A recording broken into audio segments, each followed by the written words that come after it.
Tonight, churches considered options on how to help the homeless. This comes days after the Ringgold City Council banned people from setting up permanent camps in the city. Some questioned if homeless people were being targeted. James Torres is live in Ringgold tonight. James, were any decisions made? Well, Josh and Kim, a handful of pastors from around the area came to this church tonight because they say they want to do something to help. Now, they don't have all the answers just yet, but they say tonight is the start of a good conversation. Ideas to help the homeless. That's the conversation here tonight. We can all donate something. We can all help, honestly. We can do something. On Monday, Ringgold City Council temporarily banned anyone from setting a long-term camp on public property. All in favor? 2.5 hours. It's unanimous for.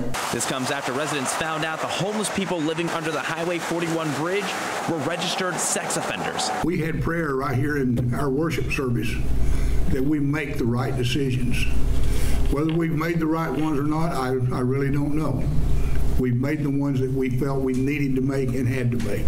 Pastor Chris Bryant of United Methodist Church says he understands the need for the ordinance, but now all homeless people in the area need help.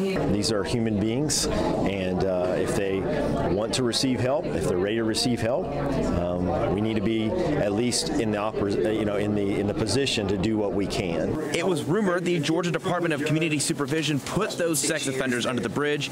We had a chance to ask them. So we're not responsible for placing them there. What we are responsible for is trying to help them be successful in their reentry and return to society. But the message from the room tonight, not all homeless people are criminals, and even if they were, they could use help too. And then we're going to begin meeting those of us that are concerned and want to play a role. And those folks with DCS tell us that those sex offenders are no longer living under that bridge. They're now living elsewhere. And city officials also talked about one homeless man tonight who they say they wanted to help because they didn't want to run the risk of him breaking the ordinance and facing the consequences. Two churches, pastors from two churches, stepped in and said that they would put that man in a hotel for 2 weeks while they work on figuring out a long-term solution. Right now, we're live in Ringgold. I'm James Torres, News Channel 9. All right, James, thank you very much for that live report. Now, the Ringgold City Council passed the first reading of the ordinance tonight. A second reading will happen at their next meeting. If they pass it then, the ordinance will go into effect permanently.